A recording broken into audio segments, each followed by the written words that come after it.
ABC News has learned that the U.S. military buildup in the Middle East, the planning for this had been in the works for months. So let's bring in retired Marine Colonel Steve Ganyard with us tonight. And Steve, we're just now learning of the scope of the U.S. assault on Iran, an operation that, as you know, continues tonight. U.S. Central Command saying that this conflict also marks the first time in history that the U.S. military used those one-way attack drones on the battlefield. How significant is this, these one-way drones, and what have they helped the U.S. accomplish here? Yeah, David, the U.S. has watched how the Russians have used these drones to devastating effect in Ukraine. But those drones that the Russians are using, they're buying from Iran. The U.S. has nothing like it. These long-range drones, one-way attack drones, very accurate. So the Pentagon got a hold of a copy.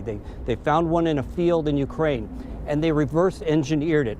They copied it. And so the drone that the U.S. is using to attack Iran now is Iranian technology.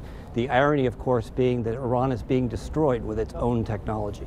And Steve, initially we had heard that this operation could last days. The president tonight, as you've heard right here, saying that this attack on Iran could last 4 or 5 weeks now. He's warning that more U.S. service members could be killed.